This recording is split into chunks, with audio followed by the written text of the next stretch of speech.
Hello, and welcome to So You Think You Can Rule Persia? The podcast where we rate and review all the kings of Persia, from Diocles to Yazdegerd III. I'm Serial, and my pronouns are they, them. And I'm Umberto, my pronouns are he, him. Actually, today we have a bit of an announcement before we start the podcast. Yes, that's right. We were contacted by the very nice people of Nobelesse, Oblige to shout out their new podcast, where they'll be rating and reviewing all the Nobel Prize winners from the beginning until they run out of people. That sounds so exciting. I love the history of the Nobel laureates, so I can't wait to listen, honestly. Yes, it's very interesting. They just put out their first introductory episode and the one on Alfred Nobel. So go over and give them a listen. They're also in the Rexipod family, and it's becoming very quickly a Rexipod urban settlement. To be fair, when this comes out, they probably will have some more episodes out, so, go check it out. We'll put their links on the episode description, so you can all find them. Okay, so let's get into the episode proper. Today's episode is episode 10, if you can believe it. We've reached double digits at long last. Woo, double digits! We only need to wait until the series ends for triple digits, but so far, double digits is good enough. Goodness, that gives me kind of a dizzying sensation. That's so many episodes. We did a good bit. I think we're past half of the first section, so we're doing well. We haven't collapsed yet, so that's neat. And today's episode also marks our entry into the period of history that I knew very, very little about. Like, before, I knew about it mostly through Herodotus, because I'd studied Herodotus. But afterwards, it's the part where nobody really pays attention anymore, so... Oh, Herodotus is gone. What are we going to do now? The only reliable source that was very unreliable. Yeah, we'll be stuck with Theseus for a little while, and then, well... We'll find out. There's plenty of people. It's fine. But Herodotus is always sad to see him go. But let's get started with Artaxerxes I, because there's going to be a significant number of Artaxerxes. First of all, let's quickly recap what happened in the last episode of Xerxes I. So, last time, Xerxes set about consolidating his empire. He sent an expedition into Greece to try and take it over, but unfortunately was defeated by the locals and pushed back into the Asian heart of the empire and lost all the territories that they had in Europe.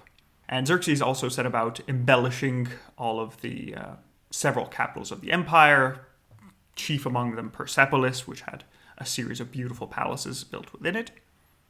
But at the end, unfortunately, Xerxes was murdered by his head of the guard called Artabanus. And that is where we left off, with a mystery of why Artaxerxes' elder brother Darius isn't succeeding to the throne. What's going on? We'll find out. Ooh, true. So, because there's technically more heirs, so just killing the current king doesn't immediately make you king. It just makes you a murderer. Surprise. Yeah, exactly. You need to get rid of all the heirs to ensure that it works out. So that's what we're gonna do? No? Yes, today we'll find out what happens in the aftermath of killing a king when you're the new king. What is going to happen? Do you live for a long time, or do you just disappear in 5 seconds? We'll see. Oof. Okay, let's see. So Artaxerxes himself was born in around 483 BC as the son of Xerxes and his wife Amestris. And just like his father, it's a little bit unclear if he took a new name or if he was... always called Artaxerxes, but it seems to be that his original name may have been Cyrus, after his great-grandfather. Oh, okay. Then why change it? That's why it might be a bit weird, but maybe it could be out of respect, like how no pope is Peter II. Oh, interesting. Sure. Yeah, it makes sense, but apparently he later chose Artaxerxes, which means he whose reign is through truth. Okay. Which is a pretty cool name. I think it works out. I personally prefer reigning over heroes that Xerxes had, but Artaxerxes works too. It's still a good meaning. It would be very funny if Darius had been called Artaxerxes. Yes, I mean, he is kind of hypocritical that way, constantly repeating that he is, oh yes, I am the friend of truth, I never tell lies, everything that I say is great, and I respect people who tell the truth. Honestly, This is how the whole Median Empire started, with Diocles being like, trust me, I am the king. I am so the king, you cannot believe how king I am. I mean, generally, if you're in power, you're going to have to tell some lies to get through. So, good lesson for today, kids. Right, so, what do we know about his life? Yes, so but Artaxerxes not only has a name, but he is also our first king, which has a nickname, which is given to him by the Greeks. Oh, of course, so... And he is called Macrocheir, Okay. which means long-handed. And this has been interpreted in two ways. Either symbolically, in the sense that he has a far reach, because, well, he controls the Achaemenid Empire, it's big, he can go anywhere. Or others have talked about it literally, basically saying that his right hand or his right arm was longer than the other. Okay. Which is a potential medical condition, so... I don't... one of the two. I got very excited when you said he had a nickname, because that always tells us a lot about the person, given, like, if his family called him that, or if historians call him that. But the fact that it was given by the Greeks immediately makes me go, probably not something good, then.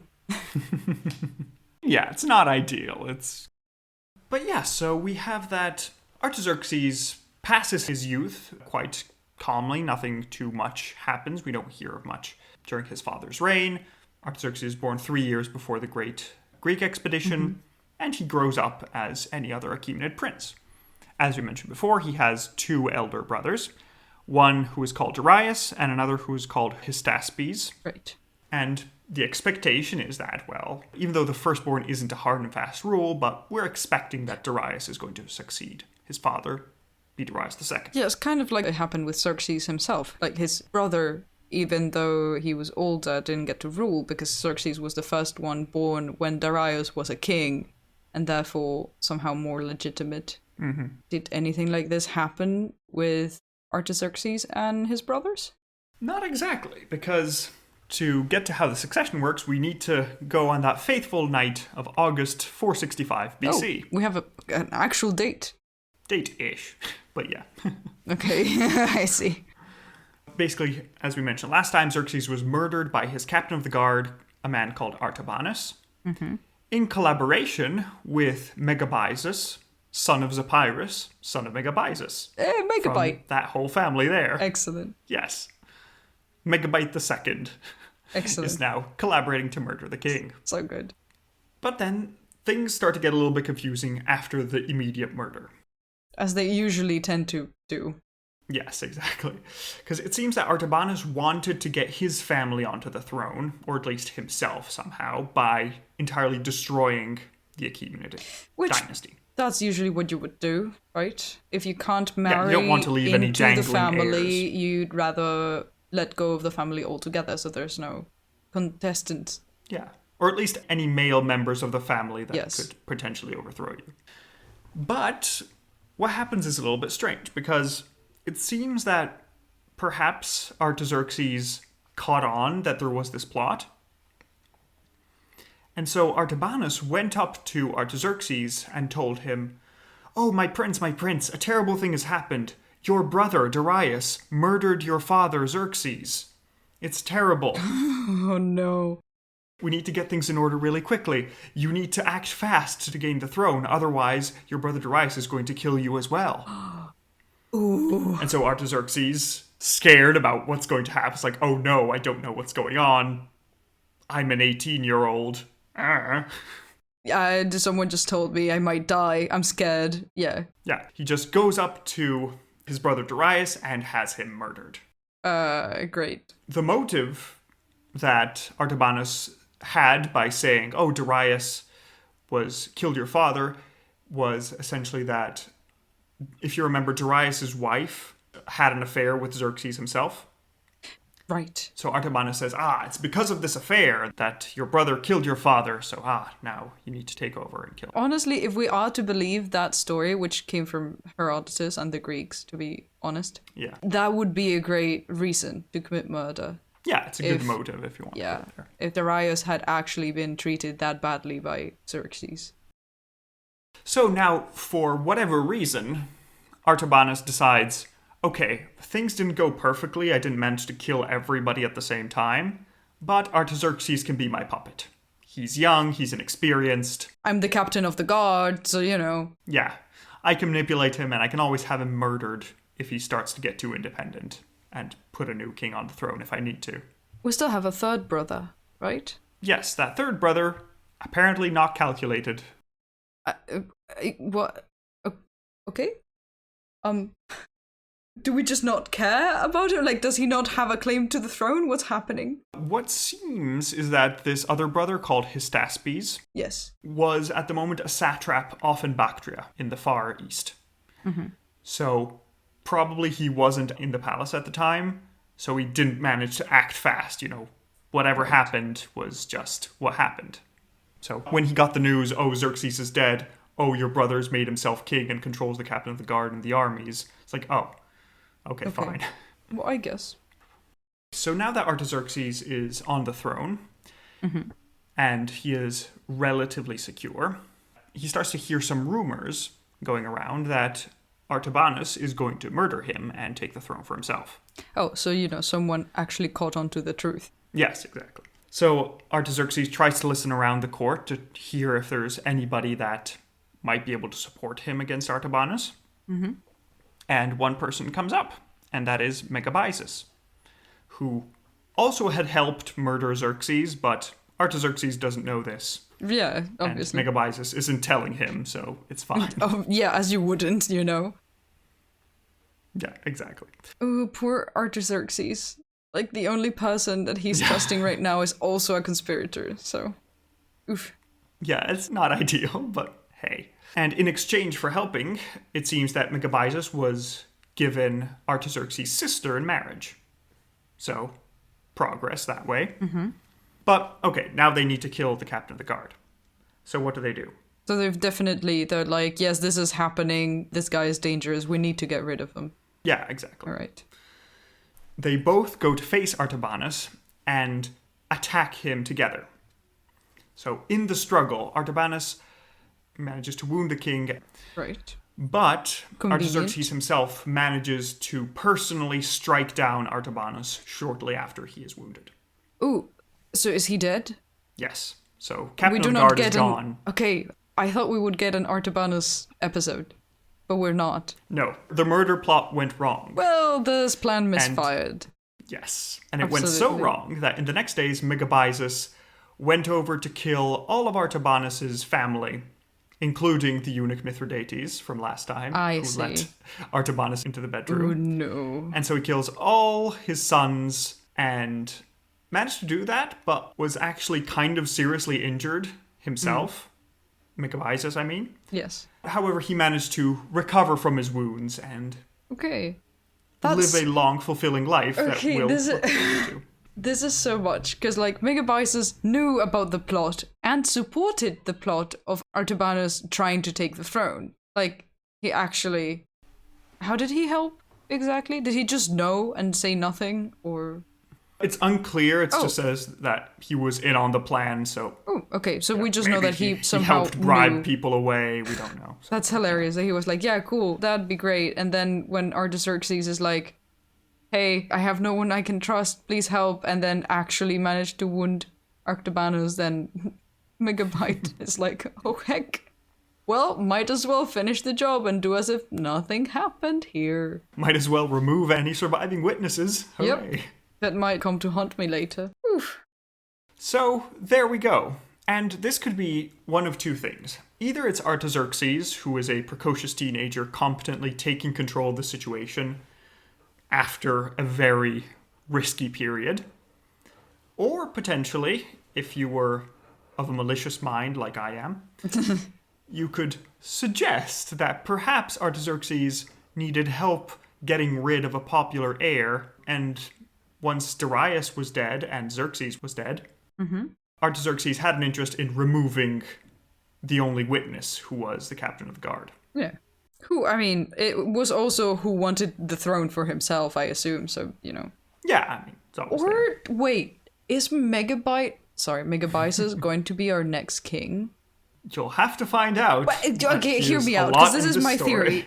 Because, if he actually ends up becoming king, then maybe it was his plan Well, it might be. And so he plotted it with Artabanus, but then was like, well, he's dead now because the rumor spread. Even like maybe he spread the rumor because okay, this is the theory. So he plotted this with Artabanus, and he was like, hey, I'll be king, and like you help me, and I'll give you a pay raise. I'll put you like my right hand. We can rule together. And Artabanus was like, cool. I have this eunuch that I can recommend to the king who's looking for a new chamberlain. Yeah.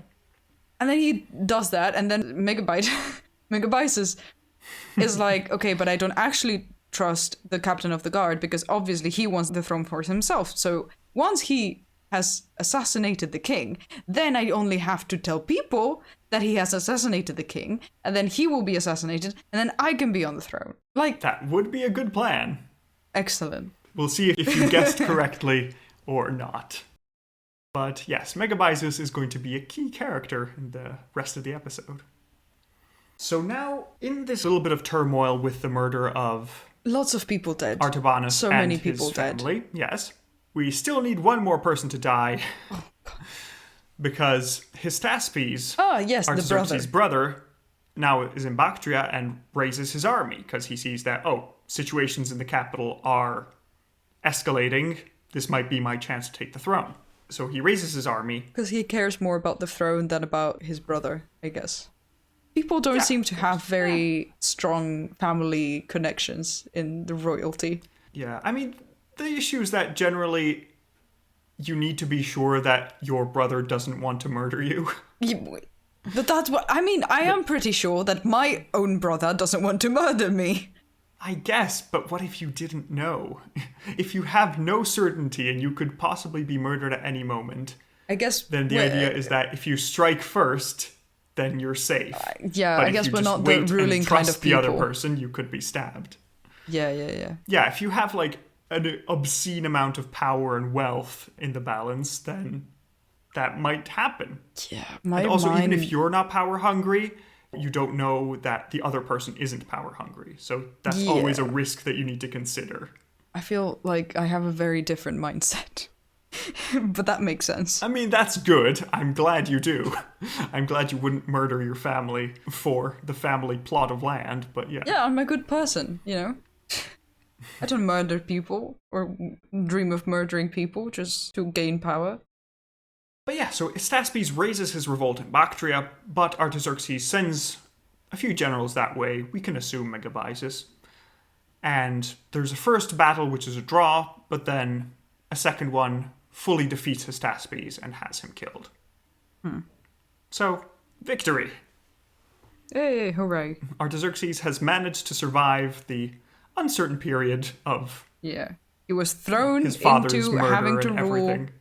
And murdered his two brothers, and then had Megabyzus murder the whole family of the head of the guard, who, to be fair, wanted the throne for himself, or so the rumor said, because he absolutely murdered Xerxes. So we have a whole family tree dead, or at least the male part of that family tree, and the whole descendants of Xerxes dead, except for, the king. Yes. The dynasty is pretty thin at the moment. All right, I'm also interested to see where the wives are going to go and what's going to happen with, those relationships. So. Yes, this is also a wife-intense episode. So Wife-intense. Excellent. The wife episode. And after all of this mess, Artaxerxes gets a letter from Greece. It's from Themistocles. Remember the Athenian admiral who wrote to Xerxes? The traitor who then was like, oh no, totally a trap, totally trying to help the Greeks, but then also maybe not. Very shifty. So he sends a letter to Artaxerxes saying, hey, heard you're a new king. I just got exiled from Athens. Remember that time I tried to betray my people for Athens? Can I come over and crash with you guys? Oh, okay. I don't know if I want a snake in the castle. These kind of people, of course they can be helpful, but they can be as helpful as a very difficult to dose poison. Because they are willing to help as long as it helps them. And if they can betray their people, they can betray you as well. So, Yeah, this is a bit of an issue, but Artaxerxes lets Themistocles come into the palace and meet him. They speak together, and it seems that Artaxerxes believed Themistocles. He believed that Themistocles was actually willing to shift sides during the war under Xerxes. Mm-hmm. And he says, you know what, Themistocles, you're a capable general. You have been loyal to my family. So what I'm going to do is give you the honorary title of King's Friend. And then he made him a governor of a satrapy in Asia Minor, where Themistocles successfully protected the empire from Greek attacks. Well, that's really good. I'm sorry I judged him incorrectly. Apparently, he actually cared about the Persians. So that's excellent. Yeah, and it worked out well for everybody. Themistocles gets to live a cushy life despite being exiled, while Artaxerxes gets to have a satrap that knows how the Greeks fight and can suitably defend against them on his border. So that's nice. Excellent. Yeah, so now that we have Themistocles, we also have more news from Athens. Hooray! How are they doing over there? Apparently, Athenian ships have been sighted off the coast of Egypt.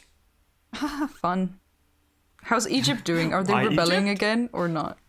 Well, in 460 BC, the Libyan king Inarus led an independence revolt in Egypt and overthrew the local Persian satrap. Inarus sends letters to Athens saying, hey, you recently defeated the Achaemenids. Could you send us some help, please? The Athenians say, yay, we get to fight the Achaemenids! And they send a bunch of great ships. I love that now. This is like that Spider-Man meme of like from Into the Spider-Verse, where it's like me trying to learn from the pro and the pro just like not knowing what the hell they're doing. Everyone's turning to the Greeks like, hey, you defeated them. Teach us how you did it. And the Greeks are like, dudes, what do we tell them? Like, we don't know what. We defeated them by accident. Yeah, so everybody is trusting the Athenians, and the Athenians send their fleet over to Egypt, and they win a great victory against the Achaemenid fleet. Oh, the Athenians really do have something, I guess. Yeah, they are reasonably skilled. I'm sorry, I'm so salty about, like, they just don't know what they're doing. It's pure luck. They're terrible warriors, but just destiny. Like, of course, I believe, obviously, there was something about their strategy that was messing with Persian strategy. Probably that was it. So Artaxerxes decides, okay, what is the best way to fight Athens? Megabyzus, would you mind going on holiday to Sparta for a moment? I just need you to ask them a question. We're going to talk to the Spartans? Yes. And Megabyzus takes a fast ship to Sparta and says, hey, Spartans, do you want to fight the Athenians? Yes! Let's go! This is more classic. Unfortunately, the Spartans say, nah, we're not into it. Oh, come on. Fight your own battles. We're busy. Sorry. Honestly, in true Spartan fashion, it's like, not our war. Yes, it's very on brand. We have this religious festival going on, and like next week is my brother's wedding again, and you know. Too much trouble. We don't like this. This is very funny, because like in the movie 300, the main guys against the Persians are the Spartans, right? Like the heroes, quote unquote, are the Spartans. Yes. But like, one, as we learned on last episode, they didn't really join until the very last minute, and only because the Athenians literally shook them by the shoulders and were like, guys. But also, Spartan and Athens are enemies. They're sort of enemies. They are part of the same empire, but like they don't like each other. I mean, they're not really part of the same empire, because the Greeks don't care about each other. Yeah. I mean, it's not like a unified state. Everybody's just doing their own thing. Okay. And yeah, the Spartans don't like the Athenians much, mostly because they were kicked out of the Hellenic League right now because of the war crimes. Oh yeah, the unspoken war crimes.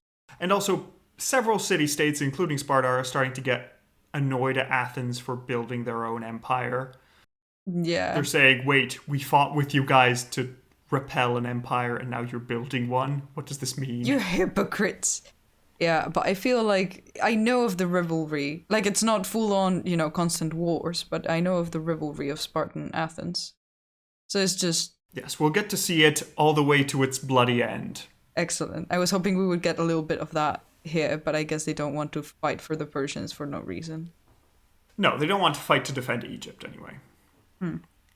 But yeah. So, when this Egyptian revolt starts, according to Ctesias, Artaxerxes wanted to lead this invasion himself, but his companion said, no, I mean, the situation is already dangerous enough. Let's ensure that you're home at the capital, overseeing things. You can send your brother, Echemenides. Echemenides? So, of the Achaemenids? Apparently this brother was called Echemenides of the Achaemenid family. That's excellent. Of the Galileo Galilei school of naming yes, children. of naming. So whose brother? Artaxerxes' brother. Okay, what? Didn't we kill the brothers? It might have been a half-brother. I was going to tell you to cut Tejas this out, but now you have to leave it in, because I'm so confused. I thought we got through all the brothers. I thought there were 3. Now we have another one? So 3 are definitely all the brothers from the same mother. Okay. Echemenides might be a half-brother, might not be. Tejas might just be confused. It's Tejas. Let's just assume it's fine, yeah. So, totally Achaemenides of the Achaemenids. So Echemenides leads the expedition all the way into Egypt, where he meets Inaros in battle. Oh. But there it goes terribly. Oh no. As his army is defeated, and Echemenides himself is fatally wounded. Ooh. Bad. Hey, you really need to take care of these Athenians. It seems like they know how to fight you, and you don't know how to fight them. Guys. This was why Darius wanted to wipe it off the face of the earth to start with, before they caused problems. Yeah, he might have been onto something. Like, the man with the big eyes in the dream was right. Xerxes had to fight Athens. So at this point, the Libyans then send back Achaemenides' body to the capital. They're reasonably honorable about that. They just say, okay, fine. Was your general, member of the royal family? Fine, just leave us alone. But Artaxerxes pulls out his secret weapon, who has been loyally helping him all along, our friend Megabyzus. Ah, yes. Who doesn't have any hunger for power himself, clearly. No, Megabyzus is chill. So Megabyzus is sent over as a commander in Egypt, and he meets Inaros in battle again. And he manages not only to defeat the Libyan and Athenian combined army in 456, but also personally wound King Inaros in the thigh, forcing him to flee all the way to the city of Byblos in Egypt, not the Phoenician one, not to be confused. Wow, so it looks like Megabyzus knows what he's doing. Yeah, he's quite capable. And he's not only just good at fighting, but he starts to besiege the city of Byblos, where Inaros has held himself up. So he chased him all the way there. Yes, managed to chase him all the way there, and he decides to make a deal with him. Oh. So he says, if you and your men surrender, then none of you are going to be harmed. You can go free. It's going to be okay, as if nothing happened. Deal? That's very kind of Megabyzus. I don't know if I trust him, but very Cyrus-y of him. Yeah. And Inaros says, okay, fair enough deal. I know when I'm defeated. Sure, I'll take it. Great. And Megabyzus sends a letter home to Artaxerxes saying, hey boss, I defeated the Egyptians. Egypt is now solidly back into the empire. By the way, I promised Inaros that I wouldn't harm him, so just keep that in mind for the future. Okay, thanks, great. And Artaxerxes says, yeah, sounds great. Good job getting Egypt back into the empire, Megabyzus. Congratulations. Again. Yes. How many rebellions has it been already with Egypt? This is the second Egyptian rebellion. There have been... Oh, no, wait, 3 considering the Darius one. Yes, it's been a while. We've gone Egypt back is a and very forth rebellious to Egypt. Place. I mean, they are far away, so like you can't... it's easy to just post some people there, and if those get overthrown, that it takes a while until you get there. So yeah, exactly. However, a person who isn't happy with this deal is Artaxerxes' mother, Amestris, who was very angry that Inaros was not going to be punished for killing her son Achaemenides. So she's not very happy, and she begged Artaxerxes to kill him anyway. Artaxerxes said, hey, no, my friend Megabyzus said that he gave his word. I can't just break it like that. A deal's a deal. We're not doing this. Yeah, because then Megabyzus would be, in trouble, because then what's your word worth if you can't actually deliver? Yeah, exactly. And then the whole diplomatic things would just get very messy. But I get it from the mother of Achaemenides. But also, I guess people were just more murdery back then, because I don't... No, I feel like feelings are feelings, yeah. Yeah, and also this is from Ctesias, and he is living a few generations down the line in a situation very similar to this, so I can imagine that he's probably projecting. But I don't know. So I see. Interesting. Back in the court, Artaxerxes gets a chance to rule a little bit and be chill. And it seems that, by all accounts, as we saw from the Themistocles story, he was a mild and reasonable man. Even though he came to the throne as an 18-year-old, he managed to be relatively well-adjusted. So that's cool. I'm proud of him. Because he didn't have it easy. It started really chaotically. Yeah, exactly. So... However, the Greeks tend to slander him and generally accuse him a lot of being commanded by the women in his court, like we saw for Xerxes. Because, well, the Greeks cannot fathom that somebody is taking advice from a woman, of all people. So this seems like, look at him, this corrupt Eastern monarch who is being dominated by women of all people. Ugh, terrible. Yeah, the same emasculating bullshit that we find constantly. Yeah, exactly. And key among these women are his mother Amestris, which we just mentioned before, the one who wants to kill Inaros, and his sister Amytis, who is the wife of Megabyzus. So, big old happy family. Well, we're missing some brothers, but we're getting them. It's fine. Now it's a happy family. Yeah. Renewed. Yes. Also, on his own private terms, Artaxerxes married a woman called Damaspia and had a son called Xerxes with her. Cute little baby Xerxes who will one day take the throne if nothing goes wrong. Uh-huh. Another Xerxes. Yes. Also, Artaxerxes gets to replenishing the genetic stores of the family by having 17 other sons from a series of different concubines he has. Yes. I guess that counts. Yeah, if you can, why not? And among these children, I'd like to point out a few that you'll have to remember, which are Sogdianus and Ocus, and also a woman called Parysatis. A woman? Woman, yes. And so are all the sons, no matter from which concubine or wife, equally legitimate, or only the sons of the official wife are legitimate to, ascend to the throne? How does it work?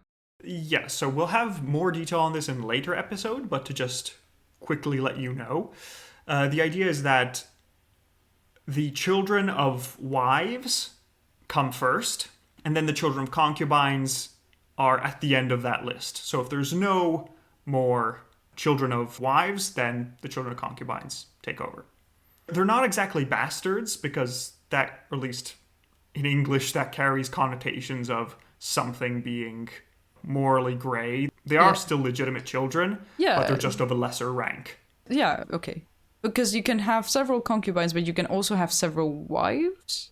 Yes, generally you can have several wives, several concubines. Generally, one of your wives is the chief wife, and she's the mother of the heir to the throne. Because I imagine in, royal settings, you need some kind of rank to, figure out succession, so... Yeah, exactly. But we'll have a whole big thing on what harems are and how they work in 2 episodes, I think? Yes, because of reasons. But yes, so Artaxerxes was having a nice time and ruling peacefully all the way in Iran until he gets news from Athens again. Because in 450 BC, Athens decided to launch an expedition against the island of Cyprus to try and restore their honor after the Egyptian defeat. Oh, god damn it, Athens. Not again. They're getting bold. The Athenians have decided they like empires, and they want to make one. Athens is back, and has sent a large fleet under the command of an Athenian general and politician called Simon. Okay. Yes. Hey, Simon. Who is trying to invade Cyprus and use that as a launching point for another attack on Egypt, to further weaken the Achaemenid Empire. We cannot catch a break, huh? No, we cannot. Simon when he's all ready for the departure from Athens with his big fleet, he has a dream. A weird dream. Because there's apparently an angry dog barking at him. And this dog is saying, "Go your way, because you will be a friend to both me and my puppies." Okay, first of all, that's not barking. But second of all, yay, we're back to dreams. And third of all, go away because you're a friend or a threat? A friend. So you're a friend, but go away? Simon is also confused. Okay. Yes, Simon is also confused, hear. and he consults a wise friend of his. And the friend says, "This dream is probably a prediction of death." You know. Because reasons. He says, because the dog is an enemy of the person it's barking at. So there we go. And the best way to be a friend to your enemy is by dying. That is so obtuse. I love that it's like, oh yeah, this definitely means you're dying. It's like when now you have a small cough or a small like pain in your like left side and you Google and it's immediately like, oh yes, you have a tumor. Yes, it's a horrible thing, yeah. And also another thing is that the mixed barking and talking means that Simon is going to die while fighting barbarians.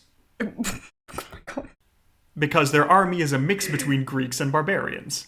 So it is partially understandable and partially not. So there we go. Bark, I guess. Yeah, exactly. Also, weirdly, during a sacrifice to Dionysus, a swarm of ants took the blood of the victim to Simon's big toe. Okay, very specific. Also, yay, sacrifices to Dionysus. I should do that. Maybe with some wine instead of, blood. That'd be better. Yeah, don't sacrifice living things. That's not fun. No. And also the priest there showed Simon that the liver of the sacrificed animal was incomplete. So a lot of weird omens of death and destruction, but Simon has committed to the expedition, so he goes through with it. And Simon goes all the way to Cyprus, and he manages to actually defeat the Achaemenid fleet. But then, at that point, he either died of disease or from a wound while he was besieging a city on Cyprus itself. So Artaxerxes sees this as a bit of an opportunity, because without their admiral, things seem to have stalled in Athens. So Artaxerxes sent his friend Megabyzus as an ambassador all the way to Athens to negotiate a peace. And the Athenians sent a man called Callias to Susa to talk terms. So, in the winter of 449-448, a peace was concluded. A peace that is called the Peace of Callias by the Athenian ambassador. I see. And the result is a compromise. It's not great for either party, but it's all right. Well, as peace treaties usually go, right? Yeah, but with Athens being so much smaller than you, it's a bit embarrassing. Yeah. Persia's not doing great. Yeah, Athens guarantees that they won't interfere in Cyprus and Egypt and the Ionian cities, so the cities on the coast of Anatolia. While in the meantime, Artaxerxes promises that he won't send armies or fleets west of the Halys River. If you remember, that was the old border between the Median Empire and the Lydian Empire. Yeah, established in like episode 1.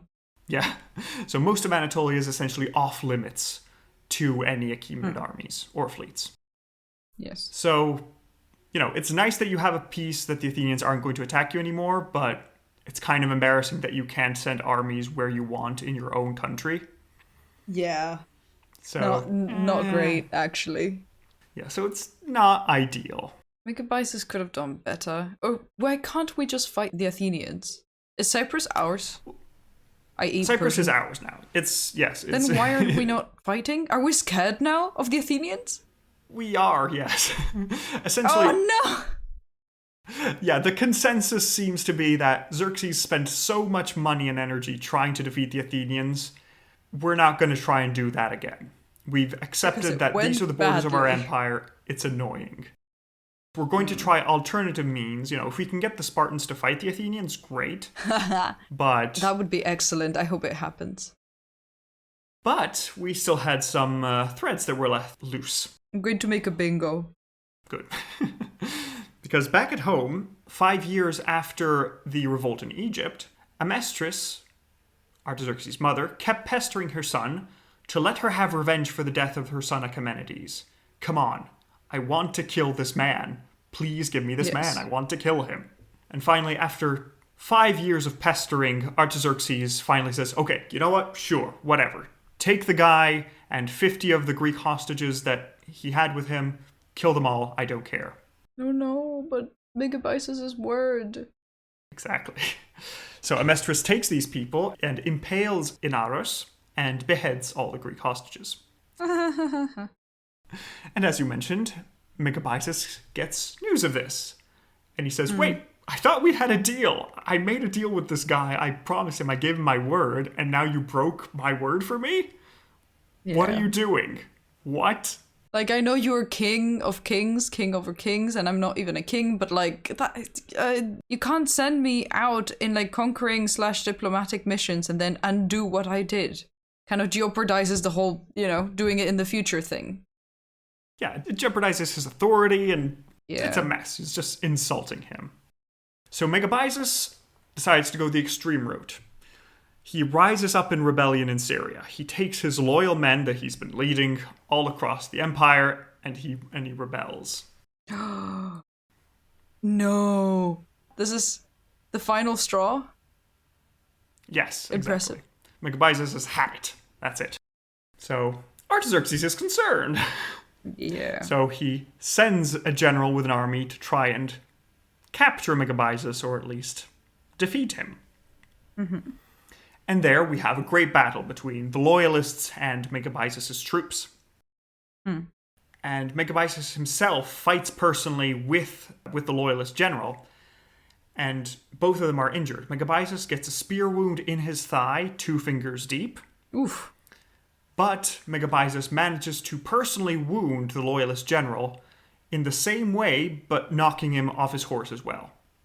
Mm. And so at this site, the battle starts to turn in Megabyzus' favor.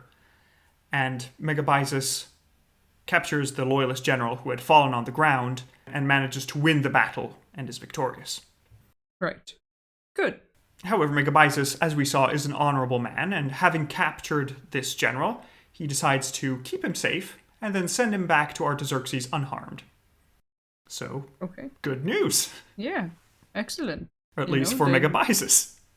And at this point, you couldn't attach bombs to people, so, No, it's fine. Yes. It's not booby-trapped. Mm-hmm. But Artaxerxes decides, okay, damn it, I need to send another general. And he sends his own brother. Another apparently unnamed brother that was How just many? there. What is happening? It's unclear. You said 3. We're at 5 now, and that's only male siblings. He just keeps pulling out brothers from everywhere. Not sure where he gets them, but hey. So, again, a new battle between Artaxerxes' brother and Megabyzus. This time, again, Megabyzus manages to win, and he manages to wound Artaxerxes' brother in the shoulder and also give him a glancing blow to the head. So, injured brother. So at this point, Artaxerxes is starting to panic a little bit. Mm-hmm. Things aren't great, and he doesn't want to lose his throne to Megabyzus, who was a very capable man and could probably do it. Come on, Artaxerxes, you should have thought about this. Like, you rely on Megabyzus so much, and then you broke his word, and like, of course, I have the theory that he already wanted the throne, and like, he could have just been looking for an excuse for it, but it's just bad strategizing. It's a bad idea. He's helping you so much, and he obviously relies on this way of finding agreements, and like, just, man, why?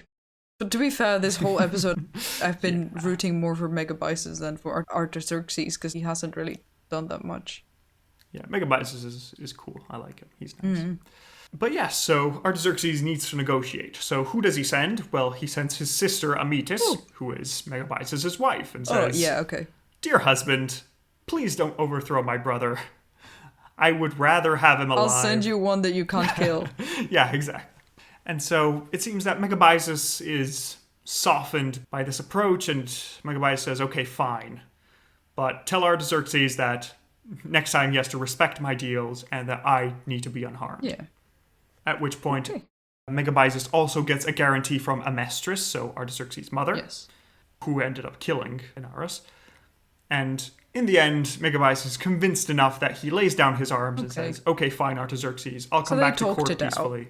It'll be okay. Because in the end, they're all family now, so... Yeah, they're all family. We know how well everybody treats family here. Yeah. Yeah. So this peace with Megabyzus manages to buy Artaxerxes some peacetime during which he can do some more administration. So back in Iran proper, Artaxerxes finished the throne hall in Persepolis that Xerxes had started and didn't manage to finish. Right. And also, since in Susa, Xerxes' palace had burned down, Artaxerxes built a smaller one to the south of the city as a replacement. Nice. Which, always nice to have. Some things.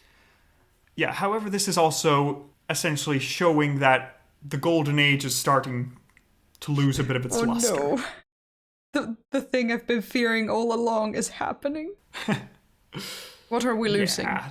We don't have all of the details, but it seems that Artaxerxes only has 20 satrapies, which is a significant reduction compared to those of Darius and Xerxes. What happened? Apart from, Athens doing this, shifty peace treaty with Megabyte but, what did we lose? We put down the rebellion in Egypt, so they are still there. Yeah, I mean, Artaxerxes hasn't lost anything massive, but it seems that he's consolidating a lot of the smaller satrapies on the edge of the empire. And it looks like some of the edges are starting to slip away a little bit. So he's doing what he can. Yeah, we also don't get much news from India anymore. So it's likely that maybe they took advantage of a dangerous situation and the inhabitants of that satrapy told Artaxerxes, hey, what if we just pay you a bit less taxes and we govern ourselves? You don't have to send a governor. It'll be more convenient. Yeah. Now They're still said, paying. Yeah, and, what's he going to do? Is he going to send an army and fight them while everything is unstable and there's the Greeks and there's Megabyzus and there's revolts? You have to make compromises. Yeah, he's going to say, sure, whatever. You can consider yourself independent. Just send me some money. As long as it's something, I'll accept it. So we can see that things aren't going great, and Artaxerxes is trying to hold things together, but he's no Darius or Xerxes. And also, he can't stop getting into fights with Megabyzus. I mean, that kind of makes sense. Because he just tells us a nice story. Because, again, one reason, because of my theory, but even if you think that Megabyzus genuinely tried to support him and everything, he's just being a little, using Megabyzus for everything just to fix all his important problems, but then not actually making his life any easier because he keeps getting in his way. So I understand. Yeah, it's not ideal. And it seems that Artaxerxes is also a little bit concerned about this and still doesn't fully trust Megabyzus. Because the two of them were together in a lion hunt. So, brief digression on that. I will put a link to a cool video by a cool person who talks about the Assyrian lion hunt. Ooh, interesting. A video by Las Plumas de Simurg. Oh, cool. We love her. Yes. Where essentially the Achaemenids had inherited this tradition from the Assyrians, it seems to be, where the king would have this staged fight together with some of his companions against a lion in a sort of arena. Oh, okay. So think kind of like bullfighting, but the bull is a lion and the matador is the king. Yeah, the king is actually participating and not just organizing this. That's weird. Why would you put your life in danger? Did he appoint an heir before this? Of course he didn't. Doesn't seem my God. like it. You don't do this, people. But yeah, the idea here is that you as the king are showing how strong and powerful you are by the fact that, hey, I can single-handedly kill this lion. And also, since it's a staged fight, the idea is that you have enough companions around that it's very unlikely that you'll be killed by this lion. In fact, overall, throughout the Achaemenids, no king is killed in this sort of performance. However, it seems that in this particular case, Artaxerxes was in a bit of trouble. He was fighting with this lion, but the lion seemed to be getting the upper hand. And Megabyzus was in the arena there, trying to make sure that the king was okay and everything was fine. And at a certain point, the lion pounces towards the king, and Megabyzus takes his spear and stabs the lion through the chest, killing it immediately, saving his king. Well, because you don't want the king to die in this performance. Yes. However, Artaxerxes was furious about this, because he was extremely angry that his subject had killed the lion before him, and he ordered him to be beheaded. But listen. you know, you don't want to die during this. It was kind of his job. Yeah, but maybe Artaxerxes thought, oh, it wasn't actually that bad. Yeah, obviously. I know, I get the annoyance. It's just like, if he hadn't done it, he might have died. And now that he did it, he's also mad because why did you jump in front of me? I had this. Yeah. I could do it. But also, as a secondary downside, this is a spectacle showing that basically you have the skills to be king. Yeah. And Artaxerxes failed, Oopsie. and Megabyzus succeeded. Megabyzus, who just recently rebelled. Yeah. So you can understand that Artaxerxes would be concerned. Yeah. And at least for show needs to do this. Oof. Complicated. So Artaxerxes, yes, he's ordered Megabyzus to be beheaded. Okay, we're going full, okay. Uh-huh. This time he gets an embassy the other way because his sister Amytis and his mother Amestris begged him, please be merciful, please don't kill my husband / son-in-law. Again, they're all family. He made a mistake, it's terrible, you can just exile him. How about that? Yeah, just send him far away. Everyone will forget about him. It's fine. Plus, he can say that he was just doing his job, like, you know. Yeah, he was actually doing his job. So Artaxerxes sighs and says, okay, fine, I'll exile him, but I don't want to ever see him again. And Megabyzus is sent far away into exile. But 5 years later, Megabyzus manages to return. Through his wife Amytis, he manages to persuade Artaxerxes that, it was a long time ago, Megabyzus can come back. And Artaxerxes apparently cooled down enough. It's been 5 years. That he said, okay, Megabyzus, fine. You get a full amnesty, you're okay. Interesting.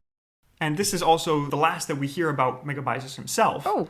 Because then it apparently seems that he retired and managed to live peacefully for the rest of his days and died at the ripe old age of 76. Wait, he's not king? Nope. Oh, come on! I vote for a Megabyzus episode. King, but he isn't. Which, this kind of was. But, God damn it. Well, I'm happy that he lived a long, happy life through a lot of war and, weird. I don't know if that was happy, but he lived a long life. And at least he got to retire. Yeah. So after dealing with all the Megabyzus situation, Artaxerxes gets a letter. Oh. Guess what? It's the Athenians again. And they dare to send a letter just like, hey, look. It's like when someone puts a subtweet. It's not even a subtweet because it's a letter to you. So it's just like they're tweeting at you like, look what we are. And there's a picture of like your house. Exactly. God. So they broke their peace treaty and attacked one of the Ionian city-states on the coast of Anatolia that was within the Achaemenid Empire. I'm sorry, but so they got a peace treaty that actually benefits them, and they're like, oh, fuck this. I'm sorry, you little bitch. Yeah, exactly. Because one of the city-states under Achaemenid control, one of the Greek city-states, called Samos, was at war with an Athenian ally called Miletus. Oh, Miletus, I know, yeah. Yes, so Athens decided to break the peace treaty with the Achaemenids to attack Samos and defend their ally. And the Athenians managed to capture Samos and turn it into an Athenian-aligned democracy and add them to their league. At which point Artaxerxes sends a letter to his local satrap and says, okay, then take as many Athenian cities on the coast as you can, since they've decided that they want to break the deal so much. Yeah. So I guess let's go after them. Yeah, exactly. And this conflict doesn't really become too large, but essentially a lot of little cities change hands between the Athenians and the Achaemenids. I see. And now we do not have Megabyte to help. No, Megabyte's either exiled or dead at this point. So. Eesh. However, it seems that overall, Artaxerxes' forces seems to have the upper hand when islands are not involved. So on the Anatolian mainland, it seems that he can send his forces effectively enough. When it has to do with fleets, it seems like the Athenians have more control of the sea, so they have the upper hand there. I see. And so, this roughly goes on for about 10 years, when on and off little cities change. We don't know much about what happens in the rest of the empire, because the sources don't care and they don't tell us. But in 431, Artaxerxes gets 2 letters this time. One of them is stamped Athens, and another one is stamped Sparta. Let's go. Okay, tell me. Because in 431, the Peloponnesian War between Sparta and Athens broke out. Yes! And it will be a terrifying duel to the death. I get my bingo. Let me mark it. Well, it's not really bingo, it's just the one square. But, let's go, Athens versus Sparta. Woohoo. And what do you think the letters contain? Hey, help us against X. Hey, help us against Y. Exactly. Are the Achaemenids just gonna be like, you didn't come to help us, so F you? Sort of, honestly. But also crushing Athens. Yes. Artaxerxes is faced with this question. It's like, I could crush Athens, but also the Spartans were kind of dicks to me last time. Yeah. What should I do? What if you play both sides and just make the most out of the war and be sneaky? If this were Darius, maybe. But... Sort of. He's not very far, actually. Because Artaxerxes thinks... I am so intrigued. Okay, I don't like the Spartans because they didn't help out when they could. I don't like the Athenians because they've been meddling in my empire all of my reign. They've been trying to do this whole thing, and I want them to be taken down a peg. So what I'm going to do is not answer anyone. I'm just going to make sure that they both exhaust each other, and then I always have the option to pick a side whenever I like. Yes. And I'll just make sure they just murder each other. Or crush them both when they're in the middle of a war. Excellent. Yeah. So right now he's going to wait until everything goes to hell, and he doesn't really give anybody a straight answer. There's this religious festival that's happening. Yeah, we have a religious festival all the way in Persepolis. Sorry, Sparta. We'd love to join, but you know how it is. Indeed. So there we go. And then some time passes when all the historians are staring at the Peloponnesian War and have no idea what's happening to the east. And in 424 BC, Artaxerxes I died at about the age of 60 over in his home, seemingly peacefully, leaving only one son from a wife called Xerxes. Right. So the succession is going to be nice and clean, and Xerxes II is going to be our episode next time. Excellent. Well, look at that. He reigned for a long time. He became king at 18 and in a really tumultuous, random situation, and he pulled through. Yeah, exactly. With some, more and less, but really cool. Congrats, Artaxerxes. So there we go. And now we get to rate him and see how he compares to Darius the Great, of course. Oh, And also lesser people. I see. But we'll see. Okay, so first category is final moments. He died peacefully. Peacefully in bed, which, good for him. Yeah. But it won't give him many points in this category, sadly. Although I'm always happy to he didn't get murdered the many times at the beginning when he was. Yeah. I guess you could give him 1 point for the unlikeliness that he would have died a natural death. Yes, I'm actually happy that give him 1 point. He made it. 1 point. That sounds good. Okay, so 1 point and 1 point gives him 1 point out of 10 for final moments. Next category is battle hardness. How good was he at fighting and stuff? He didn't do much of the fighting himself. Yeah, he didn't do much of the fighting, but he knew how to delegate to Megabyzus, let's say. Well, yes, but are we rating Megabyzus right now? Are we? Huh? No, because I'd like to. Megabyzus was under orders. Yeah, because he was lucky. Who was it who had Belisaurus in the Roman Empire? Justinian. Yeah. Or with the cool friend of Caesar or of Augustus. Agrippa. I always forget. Agrippa! Just if you have Agrippa at your side, is he's so cool. I want to rate him, Yeah. Unfortunately, no. But yeah, I think it counts because, come on. Cyrus had Harpagus. We rated Cyrus. Okay. Come on. Okay. Yeah, it's the one episode where, if we don't count it here, we just don't count it. Because for some reason, Megabyzus didn't get to be king. Which, good for Artaxerxes. Megabyzus was just too nice. Yeah. So just to summarize a bit of Artaxerxes' campaigns, he defeated his brother in Bactria. Uh-huh. Then he sent Megabyzus to win against the Egyptians, so managed to retake Egypt. He lost a few naval engagement with the Athenians, which was kind of a pain. As you do now if you're Persian, I guess. Yeah. That's our thing. Yeah. And also there were some skirmishes with Athens in Anatolia, which were a bit of a back and forth. Yeah. Nothing great, nothing terrible. Eh. It's nothing too impressive, but it's not anything disastrous either. Oh, also he lost 2 separate battles against Megabyzus when he rebelled. Yes. So that's in the bad column. They only stopped because Artaxerxes had the upper hand in that both his mom had caused the problem and his sister was the wife of Megabyzus, and so he could be like, hey, go tell him. Yeah. Yes, exactly. I honestly, see, Megabyzus could have taken the throne. I'm team. Oh, I think he totally Team Megabyte. Yeah. Hashtag Team Megabyte. I'm totally on his side again. Yes. And it's so weird that he's the son of Zopyrus, and he's the grandson of the Megabyzus that was with Darius to kill Bardia. Megabyzus is so cool. I love him. Excellent. But rating Artaxerxes. I'm true. A couple points because he knew how to choose Megabyzus and send him. Yes. And then the rest was no major battle that he won that was super decisive. And he lost some, he won some. I feel like the rest is average. Yeah, you're going for a 2 in total? Yeah. Okay, so 2 and 2 makes 4 out of 20 for battle hardness, which, fair enough. God, you reminded me of Agrippa, and now I'm like, that was so cool. Sorry.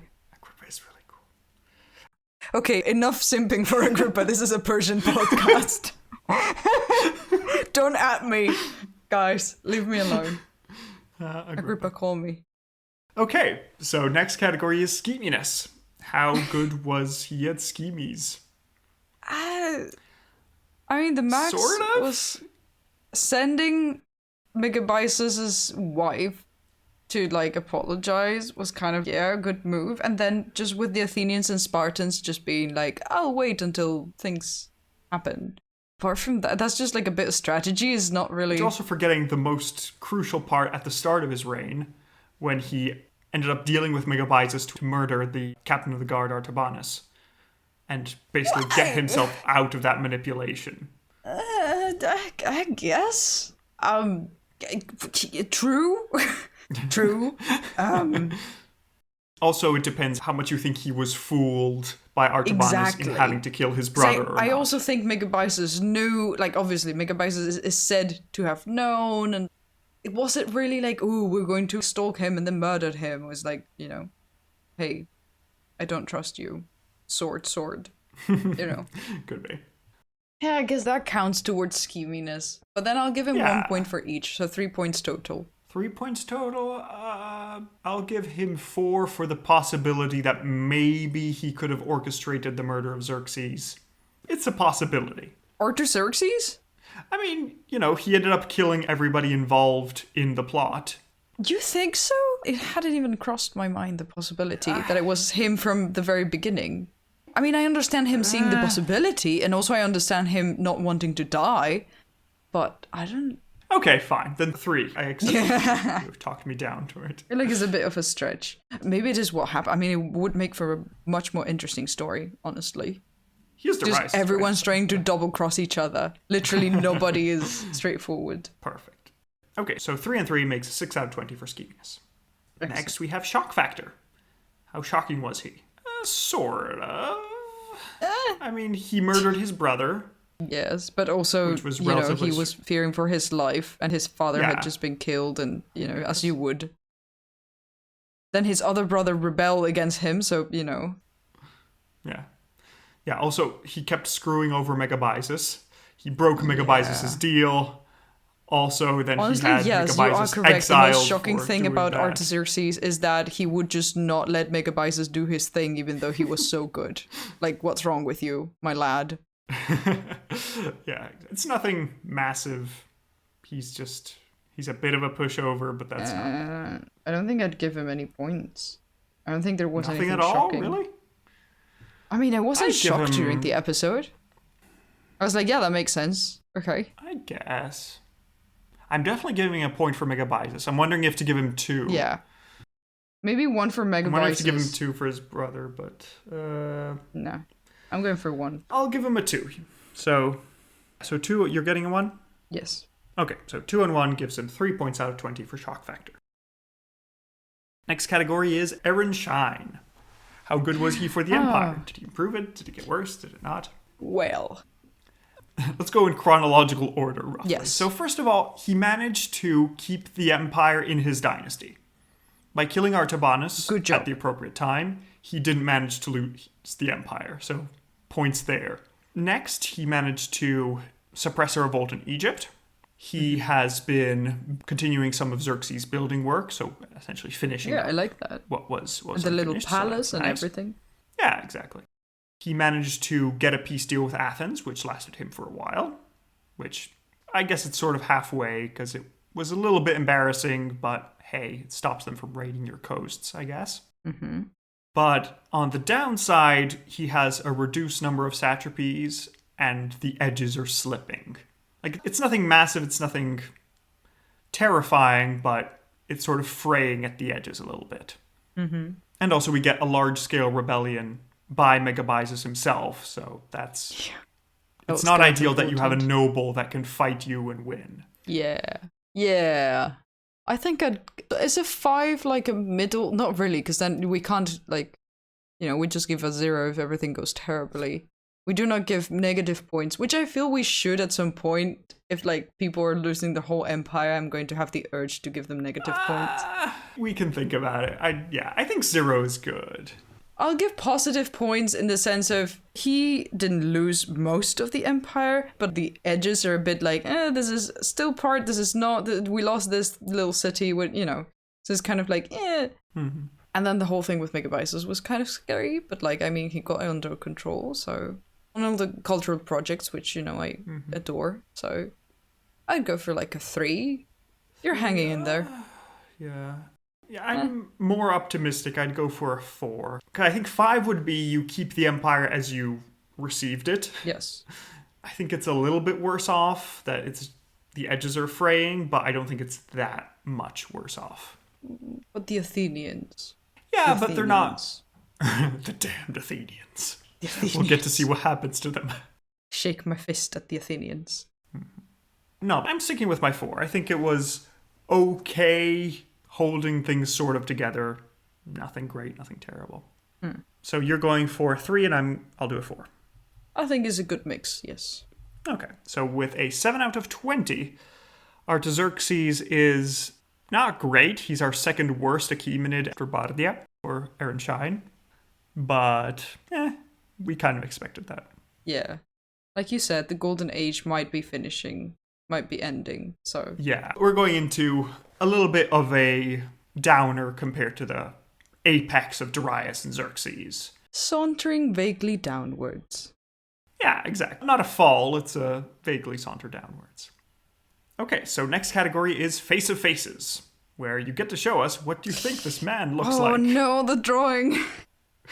Okay, wait, let me get my things. Okay, so let me open Cyril's drawing. Let me see. Oh no. Okay, very nice. This shows Artaxerxes in his youth. He looks very nice. He has nice curly messy hair on him. A nice short beard because he's a teenager. He has a sign that says specifically still in his PJs, so good to know. Because this was like in the middle of the night, right? And Artaxerxes has a bloody dagger, which has apparently just finished killing his brother Darius, just down below, whose hand is reaching upwards in his last moments of sadness. Yes. And also, just putting a hand on Artaxerxes' shoulder is a bonus Megabyzus, looking very serious and having a glorious beard and mustache, as he should. As he should, yes. Yes. So, thank you very much, Sarah, for that. And now let's see what he looks like actually. Okay, so here we have 2 different depictions of him. One of them is from his tomb, which we can see here, where it looks like a typical king. Yeah, with the bow. Yes, and another one is from the Uffizi Museum in Florence, where somebody decided they wanted to paint Artaxerxes in the Renaissance. Cool. So if you will describe the tomb one, which is the official one, and The Renaissance one. The contemporary one. Yes. Right. It's a relief. It's a relief on stone, as we've usually seen. Also in profile. He's carrying a bow, as you know, we've learned is a symbol of kings. A cool hat and a beard. And a cool tunic-like flowy stuff over his arm. And yeah, it looks like the typical representation at the time of a royal figure, honestly. Yeah, it's not especially distinctive for him. Nah. Unfortunately, it's not in as good condition as others that we've seen so far, because, well, it's exposed to the elements. So, fair enough. 2,000 years of time will do that to you. So this is what our man Artaxerxes looks like. Are you impressed? I'm not especially impressed. Mostly because, well, it's just very stylized. It doesn't have much character, you know, like Darius standing over his enemies or something like that. He's there. He's a standard king. Nothing too eccentric. I'm not too impressed. It's contemporary, so that's nice, but... Yeah. I'd go for a 3. I was also thinking 3. Yeah, I think that's a good score. So, 3 and 3 gives him a 1.5 out of 5 for Face of Faces, making him apparently the least attractive Achaemenid. So there we go. Well, I'm sorry. And finally, we have lengthiness. How long do you think this man reigned? Well, he started at 18 and he died at 62. So, if I'm correct, or at 72. He died at around 60. 60. Right. So 42 years of reign. Yeah, close. It seems like the dates are a bit murky all around, but the ones that we have are 41 years from 465 to 424. Okay. So that makes him the longest ruling Achaemenid. Wow. And the longest ruling person we've had so far that we're sure existed. Only Diocles passes him, but it's Diocles. Come on. Very incredible. Yeah, that's nice. Yeah, so good job, Artaxerxes, on surviving that long. Which gives us a lengthiness score of 4.1 out of 5. Which brings us to the final score. The final score of Artaxerxes I, Macrocheir, the long-handed one. Oh yeah, I forgot. Yeah. Is 26.6 out of 100. Just 3 points above Bardia. Okay, yeah. Yeah, so he's the third last that we've had so far. He is before Phraortes and Bardia. Yeah. Which, I guess it feels a bit harsh, but everybody else was so talented that it feels appropriate. Honestly, let's just rate Megabyte next time. Next time, let's just skip everything. Let's just say, Megabytes, here you are, go. Yes. Oh yeah, so I can assume what your answer will be to the next question. Do you think he is interesting enough, fascinating enough to be a Shahanshah? Or just a Shahanna? Sorry. Yeah. It was fine. You did okay. I'm very impressed that you managed to stay in power and things didn't go to shit. Like, don't get me wrong, I've had fun during the episode and such, but yeah. Yeah, so I agree as well. So Artaxerxes I is unfortunately a Shahanna and can head off into the desert where he exiled Megabyzus. And can we, get Megabyzus back? Do you want to give Megabyzus a special seat at the palace? Yes. Let's give Megabyzus a special seat at the palace. Excellent. Where he can watch what happens at the end. Good job, Megabyzus. You're in the VIP seats for now. Woo. We've just made them up, but they exist now. Yeah, there they are. Yeah, so Artaxerxes can go to Bardia, who is the last Shahanna, and they can compare what it's like to have a super short or super long reign and what it feels like. Okay, so that is all for this week. Yeah, awesome. Join us next time for Xerxes II. See, does he live up to his grandfather? Is the succession going to be stable this time? Something tells me it might Are not. the Athenians going to mess everything up? We don't know. Let's find out. Oh yes, now we're with the war with Sparta and Athens. I am so excited. Okay. Yes, we get to see how that goes. Who's going to win? We don't know. Tune in next week then. So make sure to check out Nobelesse Oblige if you want to find out more about cool Nobel Prize winners. We'll link it below. All right, take care. Goodbye. Goodbye.